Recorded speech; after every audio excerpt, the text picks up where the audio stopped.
Good day, everyone. My topic is about policy standards to enhance quality assurance in Philippine higher education through outcomes based and type based quality assurance. Its goal is to enhance the quality assurance systems of both private and public HEIs in the Philippines through learning competency based standards and an outcomes based system of quality assurance that is differentiated by the type of HEI. Globalization brought about uncertainties in the environment. This phenomenon introduced competition everywhere. This is especially true in the education sector, where knowledge is the prime product. With technological advancement, there is rapid obsolescence of knowledge resulting to the widening of skills and knowledge gap. Thus, the need for common standards to work seamlessly across programs, institutions, and geographic boundaries. This standard, which applies to private and public higher education institutions in the country, is issued to enhance the quality assurance system of Philippine higher education through learning competency-based standards and outcomes-based system of quality assurance that is differentiated by type of HEI. Article 1. Rationale for enhancing QA. Section 1. Philippine higher education is mandated to contribute to building a quality nation capable of transcending the social, political, economic, cultural, and ethical issues that constrain the country's human development, productivity, and global competitiveness. Section 2. This mandate translates to multiple missions for the Philippine higher education system to produce thoughtful graduates imbued with first, values reflective of a humanist orientation; second, analytical and problem-solving skills; third, the ability to think through the ethical and social implications of a given course of action; fourth, the competency to learn continuously throughout life that will enable them to live meaningfully in a complex, rapidly changing and globalized world while engaging their community and the nation's development issues and concerns. Produce graduates with high levels of academic thinking, behavioral, and technical skills, competencies that are aligned with national academic and industry standards and needs and international standards when applicable. To provide focused support to the research required for technological innovation, economic growth, and global competitiveness on the one hand, and for crafting the country's strategic directions and policies on the other, and improve the quality of human life of Filipinos, respond effectively to changing societal needs and conditions, and provide solutions to problems at the local community, regional, and national levels. Section 3. The fulfillment of this mission entails a critical mass of diverse HEIs offering quality programs that met national standards and international standards for disciplines, professions with such widely accepted standards. Section 4.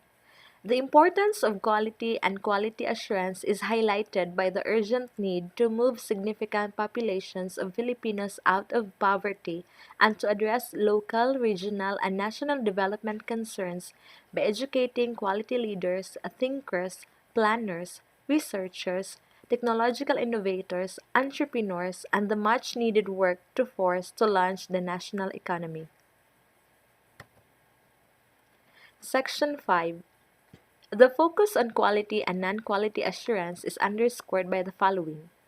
Research findings suggesting that the lack of critical pool of graduates with the necessary thinking, technical and behavioral competencies are among the factors constraining the relaunching of the Philippine manufacturing sector and the achievement of the full potentials of the service sector. The reality of an ASEAN community by 2015, which will facilitate the free flow of qualified labor in the region and either open up opportunities for graduates of Philippine HEIs or threaten their employment even in their own country. The commitment of the Philippine government to the evolving efforts to recognize and develop a system of comparable qualifications, degrees, and diplomas across the Asia-Pacific region. The acceptance of internationally agreed upon frameworks and mechanisms for the global practice of professions. Article 2. Quality Assurance Framework. Section 6. SHAD defines quality as the alignment and consistency of the learning environment with the institution's vision, mission, and goals demonstrated by exceptional learning and service outcomes and the development of a culture quality. Section 7.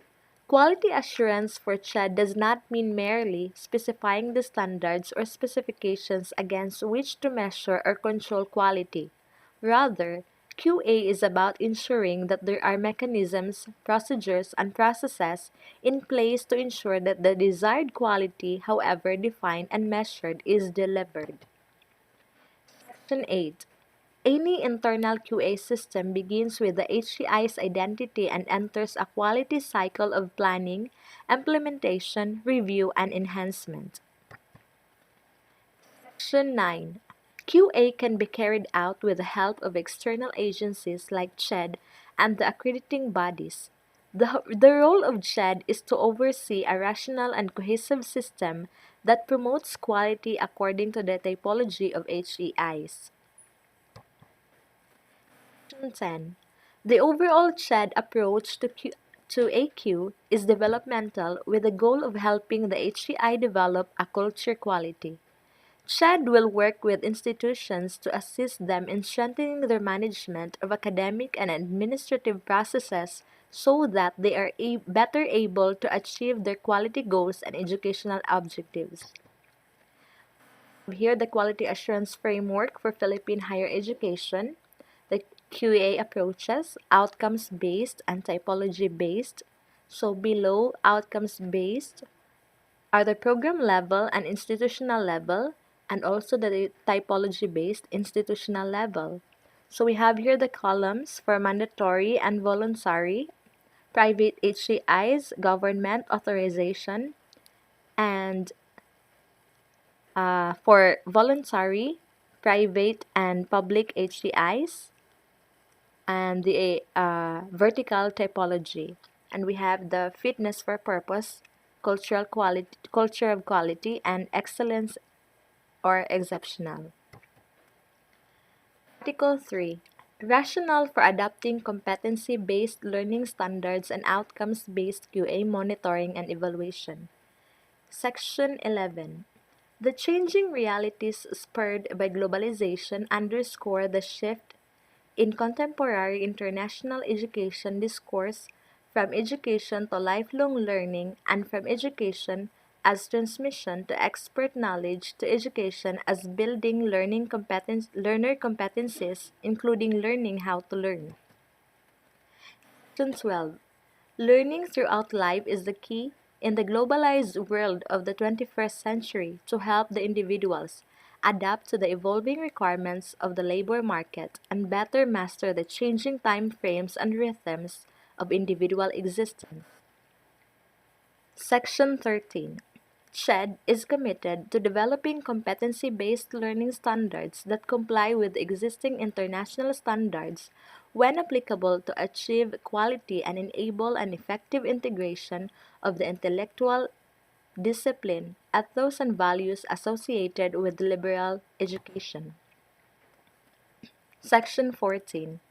SHED is committed to developing and implementing an outcomes-based approach to QA monitoring and evaluation because it has the potential to greatly increase both the effectiveness of the QA system and the quality, efficiency, and effectiveness of higher education. Mature evaluation systems are based upon outcomes, looking particularly into the intended, implemented, and achieved learning outcomes. Section 15. While CHED adopts an outcomes-based approach to monitoring and evaluation, specific inputs and processes remain important as they create the environment and shape the learning experience that is made available to the student. Section 16.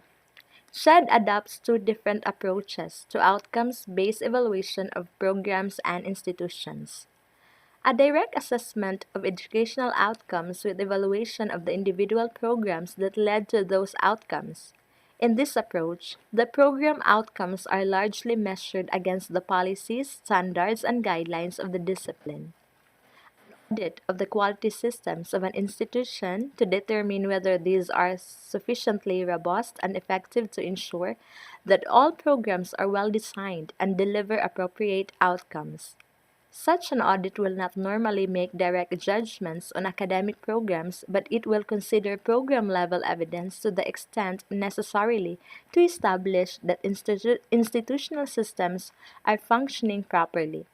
This thus takes into consideration the vision, mission, and goals of the HEI. Article 4. Rationale for typology QA. The notion of quality as fitness for purpose and adoption of an outcomes-based QA framework presuppose quality goals that are anchored to the individual's HCI's vision and mission statements. Since HCIs define the instruction's vision and mission in response to the particularities of local or regional needs and opportunities, and in consideration of specific institutional strengths and weaknesses, the quality goals of individual HCIs necessarily differ from each other. Thus, if Philippine HCIs are true to their institutional vision and mission statements, they are likely to identify unique and different attributes and quality outcomes. Likewise, HCIs with similar institutional vision and mission statements may have similar and overlapping attributes and quality outcomes. Section 18. In order to enhance quality assurance and improve the higher education system, the Commission has to change its one-size-fits-all QA system. The existing one-size-fits-all QA of CHED, which is based for the QA of universities, imposes a common set of quality indicators for all Philippine HCIs regardless of their mission. These institutions are compelled to direct their QA efforts towards meeting shared quality indicators that are not aligned with their quality outcomes, which prevent them from improving the quality of Philippine education as a whole. Section 19. The benefits to the higher education community of a good typology include the establishment of more appropriate QA standards, mechanisms, and development interventions for specific type of HCIs. Clearer focus on each type of HCI's role in the context of national development goals enhancing their relevance. Increased internal efficiency as HCIs within each type are given the leeway to focus their international resources on the core functions of the type.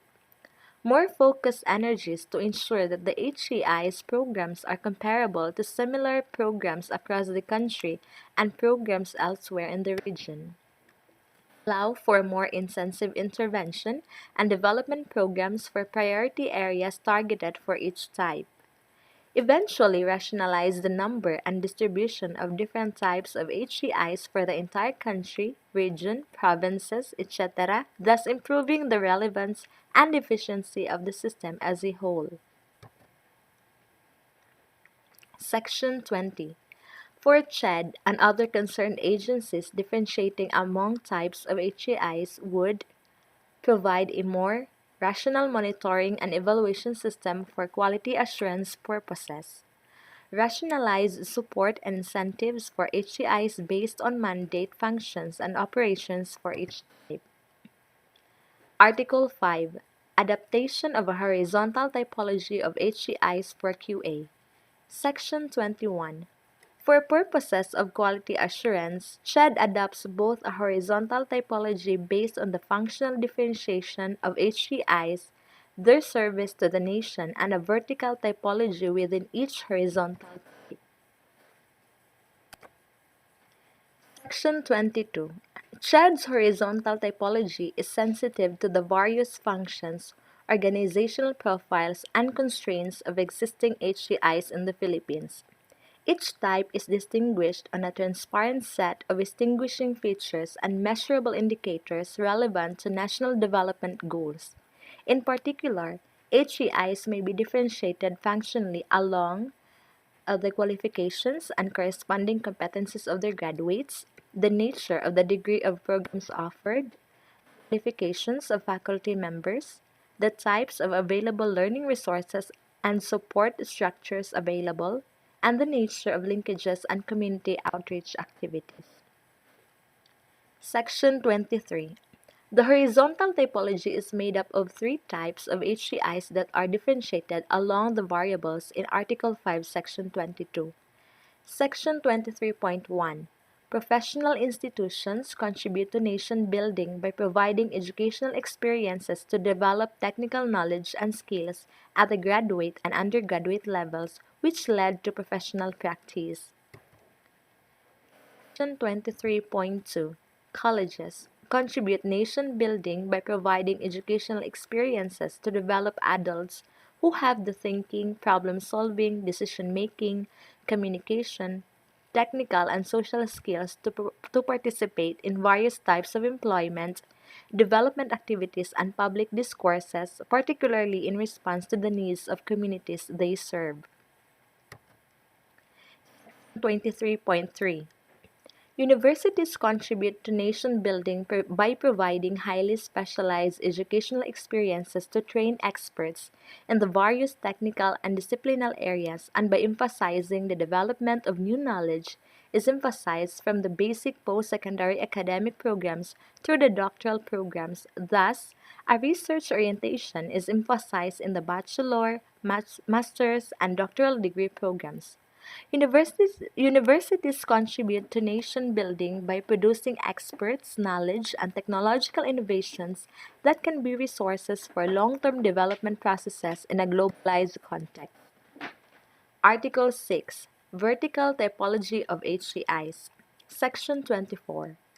Vertical typology refers to the classification of HCIs according to the three elements of quality. First, the alignment and consistency of the learning environment with the institution's vision, mission, and goals. Second, the demonstration of exceptional learning and service outcomes. Third, the development of a cultural quality. Section 25. There are three types of HCIs according to vertical classification, which results from both program and institutional quality outcomes. So we have the autonomous HCIs, the regulated HCIs, and regulated HCIs. Autonomous HCIs demonstrate exceptional institutional quality and enhancement through QA system. The regulated HCIs demonstrate very good institutional quality and enhancement through internal QA system. Regulated HCIs institutions which still need to demonstrate good institutional quality and program outcomes. That ends my topic. Thank you for watching.